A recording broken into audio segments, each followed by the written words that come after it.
നോക്ക്, ഈ യാത്ര വെറും ഒരു ട്രിപ്പല്ല, നന്ദനെ രക്ഷപ്പെടുത്താനുള്ള യാത്രയാ. ശരി, ഞാൻ വരാം. ഇല്ല നന്ദ, അങ്ങനെ നീ ബുദ്ധിമുട്ടി വരണ്ട. അതിനിടയ്ക്ക് ഹർട്ടായോ? ഞാൻ വരാം. ഓ താങ്ക് യു. ബൈ.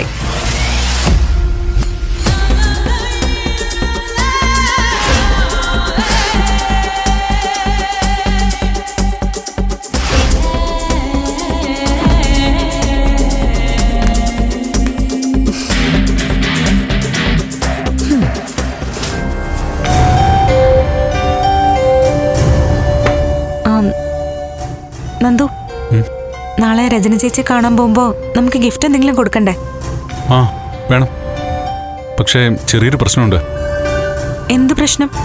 അല്ല, നാളെ രജനേച്ചിക്ക് ഗിഫ്റ്റ് നീ കൊണ്ടുപോയി കൊടുത്താൽ മതി. മനസ്സിലായില്ല. എനിക്ക് നാളെ ഇവിടെ വരാൻ പറ്റില്ല. അത്യാവശ്യമായ ഒരു സ്ഥലം വരെ പോണം. ഇതുവരെ ഇല്ലാത്ത സ്ഥലം പെട്ടെന്ന് എവിടുന്നാ വന്നത്? നേരത്തെ അച്ഛൻ പറയുമ്പോഴൊന്നും അങ്ങനെ ഒരു സ്ഥലത്തിന്റെ കാര്യം നന്ദു പറഞ്ഞില്ലല്ലോ. അത് പെട്ടെന്ന് യാത്ര തീരുമാനിക്കേണ്ടി വന്നേ. നന്ദു, ഞാനിത് സമ്മതിക്കില്ല. കുടുംബത്തിലെ പ്രധാനപ്പെട്ട ഒരു കാര്യമായത്. എന്തായാലും ഇത് മാറ്റി വെച്ചിട്ട് നന്ദു വേറൊരിടത്തും പോകാൻ ഞാൻ സമ്മതിക്കില്ല. ദേവി, വെറുതെ ഇഷ്യൂ ഉണ്ടാക്കല്ലേ. അത് ശരി. ഇവിടെ ഇപ്പൊ പ്രശ്നം ഉണ്ടാക്കുന്നത് ഞാനാണോ അത് നന്ദു ആണോ? നന്ദു, നാളെ എന്ത് യാത്രയായാലും ശരി, അതൊക്കെ മാറ്റണം. ദേവി, അത് പറ്റില്ല. ഒന്ന് നിന്നേ. നാളെ യാത്രയ്ക്ക് കൂടെ വരുന്ന ആരാ? ഇസബല്ലയാണോ? അല്ല, അത് അത് അതിപ്പോ ആരായാലും എന്താ? വേറെ ആരോടൊപ്പം ആണെങ്കിലും എനിക്കൊന്നുമില്ല. പക്ഷേ ഇത് ഞാൻ സമ്മതിക്കില്ല. എനിക്ക് പോയേ പറ്റൂ ദേവി. ഞാൻ സമ്മതിക്കില്ല നന്ദു. എന്ത് വേണമെന്ന് ഞാൻ തീരുമാനിച്ചോളാം.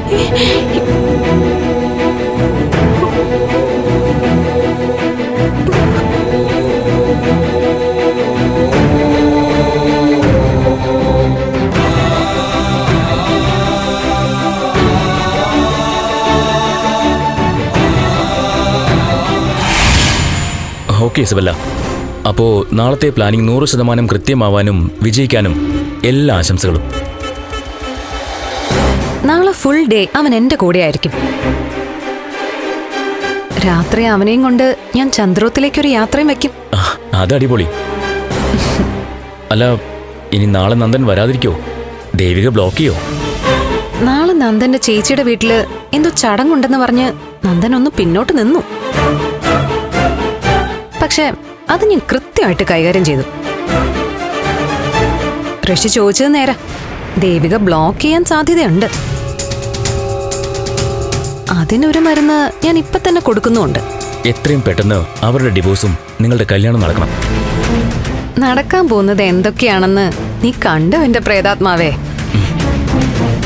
അതിരിക്കട്ടെ, ആ മുറി തന്നെ അടച്ചിരുന്ന് നിനക്ക് ബോറടിക്കുന്നില്ലേ? ബോറോ? ഒരു വലിയ ലക്ഷ്യത്തിന് വേണ്ടിയുള്ള വ്രതമെടുക്കല എനിക്കിത്.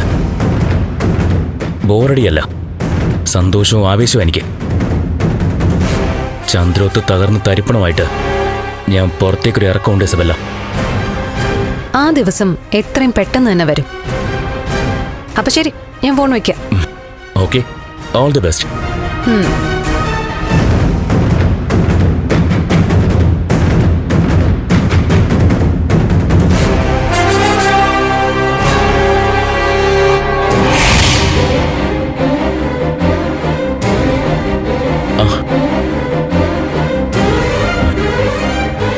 കാര്യങ്ങൾ അടുത്ത ഘട്ടത്തിലേക്ക് നീങ്ങാമേ. നാളെ സംഭവബഹുലമായൊരു ദിവസമാണ്. ദേവികയുടെ നന്ദന്റെയും ജീവിതത്തിൽ നാളെ ഒരു ബോംബ് വീഴും. മോനെ വേണ്ടടാ, ഞാൻ പറഞ്ഞില്ലേ, നമ്മുടെ പ്രതികാരവും പകരം ചോദിക്കലും ഒക്കെ കഴിഞ്ഞു. അവര് സന്തോഷത്തോടെ ജീവിക്കട്ടെ. നമുക്ക് നമ്മുടെ ജീവിതം വേണ്ടേ? മരിച്ചതായിട്ട് അഭിനയിച്ച് നീ ഇവിടെ ഇങ്ങനെ കഴിയുന്നത് എനിക്ക് സഹിക്കാൻ പറ്റുന്ന കാര്യമല്ല. അമ്മേ, മരിച്ചതിന് തുല്യമായിട്ട് ഞാൻ എത്രയോ കാലം ഈ മുറി കിടന്നതാ. അതുകൊണ്ട് ഇപ്പോഴത്തെ അവസ്ഥ ഈസി ആയിട്ട് എനിക്ക് കൈകാര്യം ചെയ്യാൻ പറ്റും. നിനക്കത് കൈകാര്യം ചെയ്യാൻ പറ്റുമായിരിക്കും, പക്ഷെ എനിക്കത് സഹിക്കാൻ പറ്റുന്നില്ല.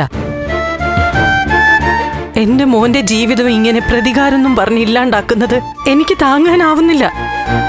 അമ്മേ, ലീനയ്ക്ക് വേണ്ടി എനിക്കിത് ചെയ്തേ പറ്റൂ. നിന്റെ ജീവിതം ഇങ്ങനെ ഇല്ലാണ്ടാക്കുന്നത് നിനക്ക് ഇഷ്ടാവുന്നാണോ? നല്ലൊരു കുട്ടിയാ. നീ മിടുക്കനായ ഒരാളായി സന്തോഷത്തോടെ ജീവിക്കുന്നത് കാണാനായിരിക്കും അവൾ ആഗ്രഹിക്കുന്നത്. അവക്ക് വേണ്ടി നീ സ്വയം മറന്ന് ഓരോന്ന് ചെയ്യുന്നതില് അവളുടെ ആത്മാവ് വിഷമിക്കുമായിരിക്കും. അമ്മേ, എനിക്ക് അമ്മയോട് തർക്കിക്കാൻ വയ്യ. എന്റെ തീരുമാനങ്ങളിൽ നിന്ന് ഞാൻ എന്തായാലും മാറുന്ന പ്രശ്നമില്ല. മോനെ, പിടിച്ചു നിൽക്കാൻ പറ്റാത്ത അവസ്ഥ വന്നാ ഞാനെല്ലാം അറിയിക്കേണ്ടവരെ അറിയിക്കും. നീ ഇപ്പൊ ചെയ്യുന്നത് വലിയൊരു കുറ്റം കൂടിയാ. അമ്മ അറിയിക്കേണ്ടവരെ അറിയിച്ചോളൂ. ഞാൻ ചെയ്യുന്നത് അമ്മയ്ക്ക് കുറ്റമായിട്ട് തോന്നുന്നുണ്ടാവും. പക്ഷേ ഇത് കുറ്റമല്ല, കുറ്റവാളികൾക്കുള്ള ശിക്ഷയാണെന്ന് എനിക്കറിയാം. അമ്മയ്ക്കും കൂടി വേണ്ടിയിട്ടാ ഞാൻ ഈ ചെയ്യുന്നതൊക്കെ. അമ്മയ്ക്ക് എന്നെ ജയിലിലാക്കണമെന്നാണെങ്കിൽ ആയിക്കോ, ഞാൻ സന്തോഷത്തോടെ ശിക്ഷ ഏറ്റുവാങ്ങാം. മോനെ, ഞാൻ അമ്മേ, ഇതൊരു യുദ്ധമാണ്. ഈ യുദ്ധത്തിലാ എന്നെ അമ്മ തോൽപ്പിക്കരുത്.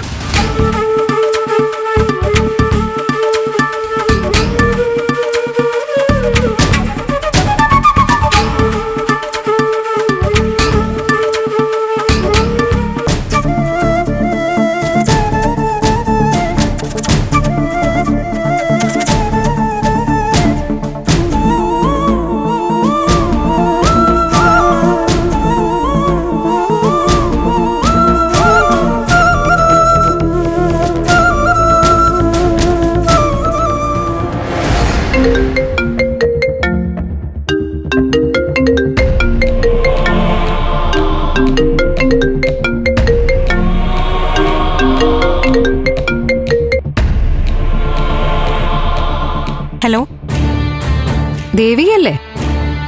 പറഞ്ഞോളൂ ഇസബല്ല.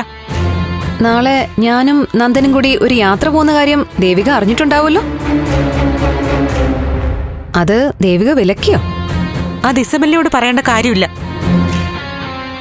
ഞാനും എന്റെ ഭർത്താവും തമ്മിലുള്ള ഇഷ്യൂവാ. വഴിയെ പോകുന്നവരോടൊന്നും അതിനെക്കുറിച്ച് വിശദീകരിക്കേണ്ട കാര്യമില്ല. വഴിയെ പോകുന്നവര്? ആരാ ദേവിക വഴിയെ പോകുന്നവര്? എന്റെയും നന്ദന്റെയും ഫ്രണ്ട്ഷിപ്പില് ദേവിക മോശപ്പെട്ട അർത്ഥം കാണുകയാണോ? എന്ത് നല്ല അർത്ഥം ആ ഫ്രണ്ട്ഷിപ്പിലുള്ളതെന്ന് ആദ്യം ഒന്ന് പറഞ്ഞതാ. വാക്കുകൾക്കൊരു മൂർച്ച, ശബ്ദത്തിൽ അധികാരസ്വരം. MLA power കാണിക്കുകയാണോ? അല്ല, ഒരു ഭാര്യയുടെ അധികാരം കാണിക്കുക. വീട്ടുകാരി നോക്കിയിട്ട് മതി കൂട്ടുകാരോടൊപ്പം പോകുന്നതെന്ന് ഞാൻ നന്ദുവിനോട് പറഞ്ഞു. നാളെ നന്ദുവിന്റെ സഹോദരിയുടെ വീട്ടിലൊരു ചടങ്ങ് നടക്കുക. അത് മാറ്റിവെച്ചിട്ടുള്ള കൂട്ടുകൂടലൊന്നും വേണ്ടാന്ന് ഞാൻ നന്ദുവിനെ ഉപദേശിച്ചു.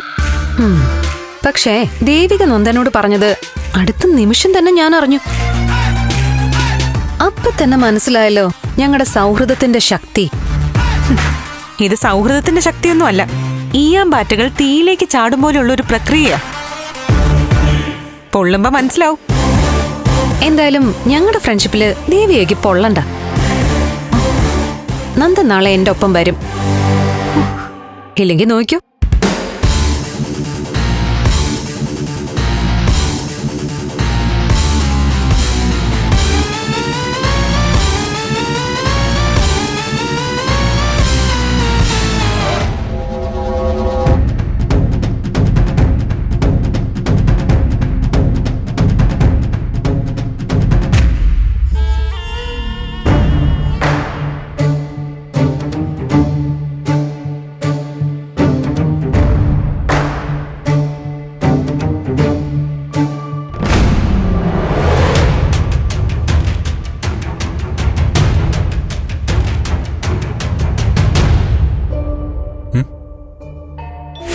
എന്താ ദേവി?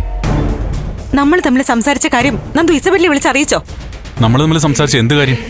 നാളെ രജനി ചേച്ചിയുടെ വീട്ടിൽ പോണോന്നും അതുകൊണ്ട് നന്ദുന്റെ യാത്രയൊക്കെ മാറ്റിവെക്കണമെന്നും ഞാൻ ആവശ്യപ്പെട്ടത്. ഇല്ല.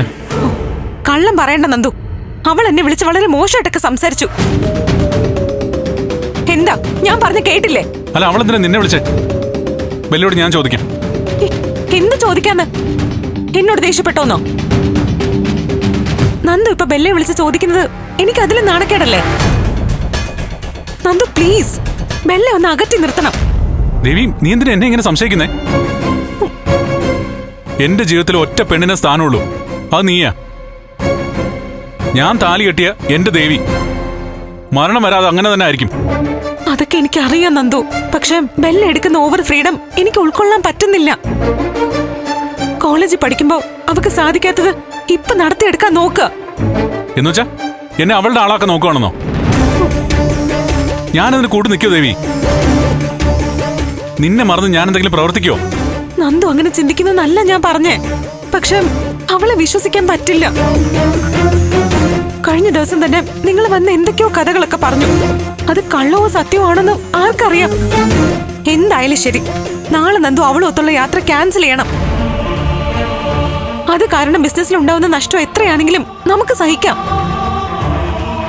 നാളെ രജനി ചേച്ചിയുടെ വീട്ടിലും സന്തോഷത്തോടൊരു ഒത്തുകൂടൽ നടക്കുക. നമ്മളെല്ലാവരും വേണം. ഞാൻ പറഞ്ഞല്ലോ ദേവി, നാളെ എനിക്ക് ഗിരീഷന്റെ വീട്ടിലേക്ക് വരാൻ പറ്റില്ല. ഞാൻ ചേച്ചിയെ വിളിച്ച് പറഞ്ഞോളാം. പറ്റില്ല നന്ദു, പറ്റില്ല. എനിക്കും വാശിയാ. നാളെ നന്ദു വന്നേ പറ്റൂ. ഞാൻ പോലും എന്റെ ചില മീറ്റിങ്ങുകൾ മാറ്റി വെച്ചിട്ടാ വരുന്നേ. ഞാൻ പോലോ? MLA എന്താ കൊമ്പുണ്ടോ?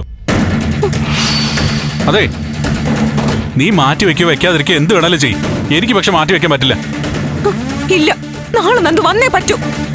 ദേവി, ആവശ്യമില്ല നീ കാര്യം വഷളാക്കരുത്. നന്ദു എന്ത് പറഞ്ഞാലും ശരി, ഞാൻ വരില്ലെന്ന് പറഞ്ഞ.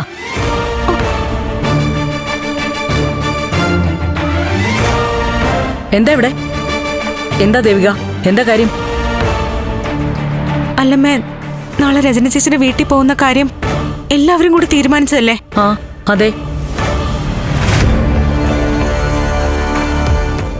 നന്ദു പറയുന്നു നാളെ എന്തോ അത്യാവശ്യ മീറ്റിംഗ് ഉണ്ട്, വരാൻ പറ്റില്ല എന്ന്. അതെന്താടാ നീ പെട്ടെന്ന് ഇങ്ങനെ മാറുന്നേ? അച്ഛൻ വാക്ക് കൊടുത്തല്ലേ? എത്ര വലിയ ആവശ്യമാണേലും ശരി, അത് മാറ്റിവെക്കണം. അമ്മേ, പറ്റില്ല. ഞാൻ ചേച്ചിയും ഗിരീഷേട്ടനെ വിളിച്ച് പറയാം.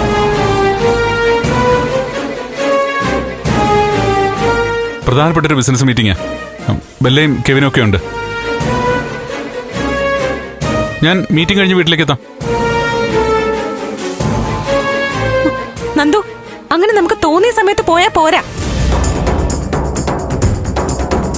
നമുക്ക് വേണ്ടിയാ അവിടെ ഒരുക്കങ്ങൾ നടത്തുന്നേ. ദേവി, നീ പ്രശ്നം വെറുതെ വഷളാക്കരുത്. നിനക്കത് പറഞ്ഞ മനസ്സിലാവില്ലേ? എന്താ ഇവിടെ?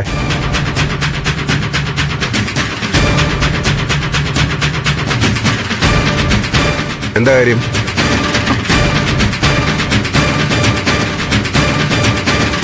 ഇവിടെ കിടന്ന് ബഹളം വയ്ക്കുന്ന എന്തിനാ ചോദിച്ചത്? സിദ്ധു, നന്ദന് നാളെ രജനിയുടെ വീട്ടിലേക്ക് വരാൻ പറ്റില്ല എന്ന്. വരണ്ട,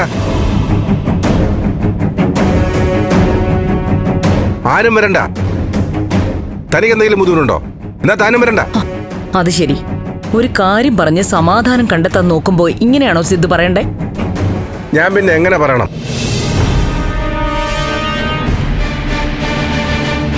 എന്റെ ഇഷ്ടങ്ങൾക്ക് ഇവിടെ ആരെങ്കിലും വില കൽപ്പിക്കുന്നുണ്ടോ? വീട്ടുകാരിയോ ആയാലും നാട്ടുകാരിയോ ആയാലും ഞാൻ പറയുന്നതിന് പരിഗണന കിട്ടുന്നുണ്ടോ?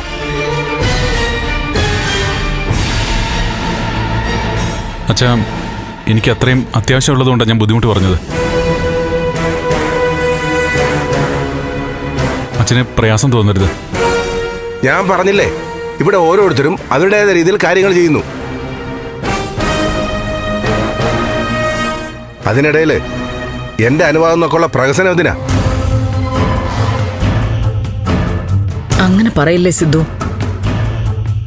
എന്തായാലും നന്ദന് നാളെ അത്ര അത്യാവശ്യമാണെങ്കിൽ നാളെ നന്ദൻ പൊയ്ക്കോട്ടെ.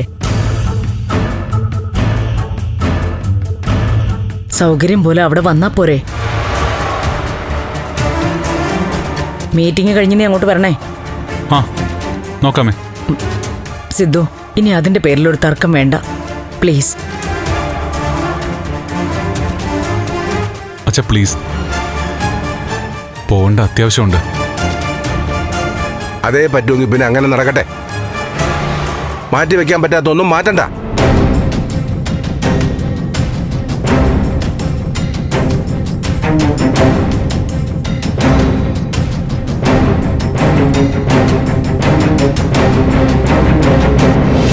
നന്ദു അപ്പോ വരില്ല എന്ന് തീരുമാനിച്ചല്ലേ? ഇല്ലെന്ന് പറഞ്ഞില്ലേ?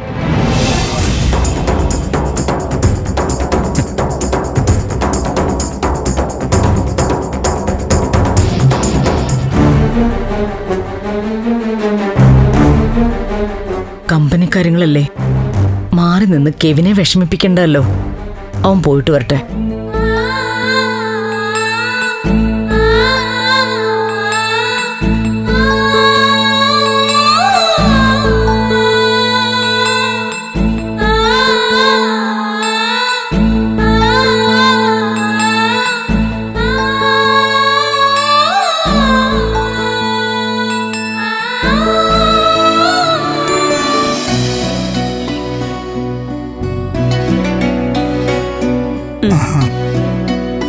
ചന്ദ്രോത്തുനിന്ന് എല്ലാവരും കൂടി രജനിയെ കാണാൻ പോയെന്ന്. സിദ്ധാർത്ഥൻ സാർ വിളിച്ച് കാര്യങ്ങൾ പറഞ്ഞപ്പോ നമ്മളും കൂടി പോയി കാണണമെന്ന് സാറിന് ആഗ്രഹമുള്ളപോലെ തോന്നി. നമുക്കും പോണം. നേരത്തെ പോകേണ്ടതായിരുന്നു. ദേവികയ്ക്ക് എന്തോ ഒരു മീറ്റിംഗ് ഉണ്ട്, അത് കഴിഞ്ഞ് അങ്ങോട്ട് എത്തിക്കോളാന്ന് പറഞ്ഞു. അല്ല, ചേച്ചി അന്വേഷിച്ചു പോകുന്ന പോലെ ചേച്ചി അന്വേഷിച്ചും ഇതുപോലെ ആൾക്കാർ വരണ്ടേ? ഈ വീട്ടിന്റെ മുറ്റത്തും ചന്ദ്രോത്തിന്റെ അകത്തളത്തിലും ഒക്കെ ഒരു കുഞ്ഞിക്കാല് ഓടിച്ചാടി നടക്കണ്ടേന്ന്. ചേച്ചിയോട് കാര്യമായിട്ട് പറയണം അനന്തരാവകാശികളുടെ കാര്യം. ചേച്ചിയോടല്ല, അനിയത്തിയോടും ഞങ്ങൾ പറയല്ലേ. കല്യാണ കാര്യം പറയുമ്പോ പരീക്ഷ എന്നൊക്കെ പറഞ്ഞ് നീയല്ലേ നീട്ടിക്കൊണ്ടു പോകുന്നത്. അത് ശരി, ചേച്ചിയുടെ കാര്യം പറയുമ്പോ തിരിച്ചെന്റെ മണ്ടയ്ക്കോ? ചേച്ചിയുടെ കല്യാണം കഴിഞ്ഞിട്ട് കാലം എത്രയായി? മീറ്റിംഗ്, സമ്മേളനം, കല്ലിടിയില്, ഉദ്ഘാടനം, ഓട്ടുപിടുത്തം, കാലുമാറ്റം എന്നൊക്കെ പറഞ്ഞ് രാഷ്ട്രീയം കളിച്ച് നടന്നാലേ പ്രായം അങ്ങ് പോവും. അമ്മയും അച്ഛനും കടുപ്പത്തിലൊന്ന് ഉപദേശിക്കണം. ചേച്ചി ഭാവിയിൽ മന്ത്രിയൊക്കെ ആയി രാഷ്ട്രീയം നിർത്തുമ്പോ മക്കളെ ആ സ്ഥാനത്തേക്ക് കയറ്റണം. സിനിമയിലും രാഷ്ട്രീയത്തിലൊക്കെ ഇപ്പൊ അതാ ട്രെൻഡ്. നമ്മള് കഴിഞ്ഞാ നമ്മുടെ മക്കള്, അത് കഴിഞ്ഞാ ചെറുമക്കള്. നിന്റെ അമ്മ പറഞ്ഞതുപോലെ നീ ആദ്യം ഒരു വിവാഹം കഴിച്ചൊരു കുടുംബം ആവും. മുരളിയുടെ വീട്ടുകാർ നിന്റെ മറുപടിക്കായി കാത്തിരിക്കുക. വൈകാതെ ഒക്കെ പറയാം, വരട്ടെ. വൈകാതെ പറയാന്നോ? ഇനി പറയാനൊന്നുമില്ല. എല്ലാവരും കൂടെ ആലോചിച്ച് തീയതി അങ്ങ് കുറിക്കും, അത്ര തന്നെ. കുറിക്കുന്ന തീയതിയെ എന്നെയും കൂടി ഒന്ന് അറിയിക്കണം. ഈ പെണ്ണെന്താ ഇങ്ങനെ? നവീന്റെ വരവ് മാറ്റിവെച്ചത് ഒരു കണക്കിന് നന്നായി.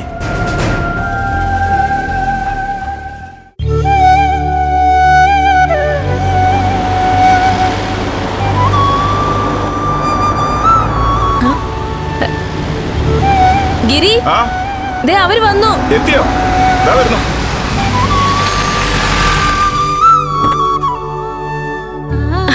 അച്ഛാ, മോളെ പതിയെ വാ അച്ഛാ. ഇതെന്താ മോളെ ഈ സമയത്ത് ഇങ്ങനെ പടി ചാടി ഇറങ്ങിയൊക്കെ നടക്കാവോ? നല്ല വഴക്ക് കൊടുക്ക് പ്രഭേ. എത്ര പറഞ്ഞാലും കേക്കില്ല.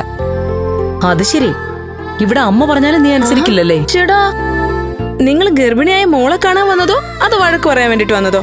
ദേ ഭരണമൊക്കെ അങ്ങ് ചന്ദ്രോത്ത്. ഇവിടെ എന്റെ കെട്ടിയോനുണ്ട്, അധ്യാപകനാണെങ്കിലും നല്ല അഭ്യാസിയാ. അതെ, ആ അഭ്യാസമൊക്കെ കൈ വെച്ചാ മതി. അച്ഛനും അമ്മയും കഴിഞ്ഞിട്ടേ ഉള്ളൂ ഭർത്താവ്. അല്ല, ദേവിക നന്ദനും വന്നില്ലേ? അവര് വൈകാതെ എത്തും. എല്ലാരും കൂടെ ഒന്നിച്ചു വരുമെന്നാ ഞാൻ കരുതിയേ. അങ്ങനെയാ തീരുമാനിച്ചത്. പക്ഷെ ദേവികയ്ക്ക് രാവിലെ ഒരു മീറ്റിംഗ് ഉണ്ട്. അത് 10:30 കഴിയും. 11 മണിയാവുമ്പോഴേക്കും അവളെത്തും. നന്ദൻ ഒരു കമ്പനി മീറ്റിംഗ് ഉണ്ട്, അത് കഴിഞ്ഞ് അവനും വരും. പ്രധാനപ്പെട്ട മീറ്റിംഗ് ആണെങ്കിൽ അത് നടക്കണം. എനിക്ക് തോന്നുന്നത് ഓരോ കാരണങ്ങൾ പറഞ്ഞ് ദേവിക ഒഴിയുന്നതാണെന്നാ. ഇന്ന് അവള് വരാൻ സാധ്യതയൊന്നുമില്ല. സാർ വരണം. ഇവിടെ നിന്ന് സംസാരിക്കണ്ടല്ലോ, അകത്തേക്ക് ഇരിക്കാം. അമ്മ നോക്കിക്കോ, അവള് വരില്ല. എന്താന്നറിയോ, ആ പ്ലാന്റിന് അനുമതി കൊടുത്തതിന്റെയൊക്കെ പ്രശ്നം നടക്കുമല്ലേ. ഗിരിയെ ഫേസ് ചെയ്യാൻ പറ്റില്ല. ഗിരിയോ അച്ഛനും ഒക്കെ ഒരുമിച്ചുള്ളപ്പോ അവൾക്ക് ഇങ്ങനെ ഒരു ചടങ്ങിൽ പങ്കെടുക്കാൻ മനസാക്ഷി കുത്തു കാണും.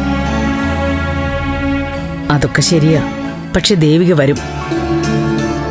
ദേവിക വന്നോട്ടെ, നമുക്കകത്തേക്ക് കയറാലോ. വരണം സാർ.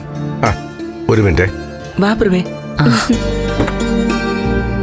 മൂന്ത പോകാൻ നേരത്തെ ഞാൻ വിളിക്കാം. ഓ വണ്ടി ഒന്ന് പറകോട്ടോ. ഓ സാർ. വരൂ സാർ.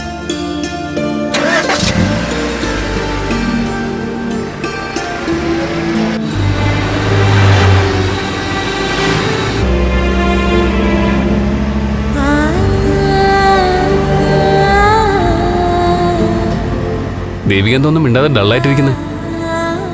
ഞാൻ പറഞ്ഞില്ലേ മുരളേട്ടാ, മനസ്സ് സ്ട്രെയിറ്റ് ആയിട്ട് നിൽക്കുന്നില്ല. ഇസബെല്ല തന്നെയാ ഇഷ്യൂ. അവൾ എന്റെ ജീവിതത്തിലേക്ക് ഇടിച്ചു കയറി വരാൻ പോവാണെന്നൊരു തോന്നല്.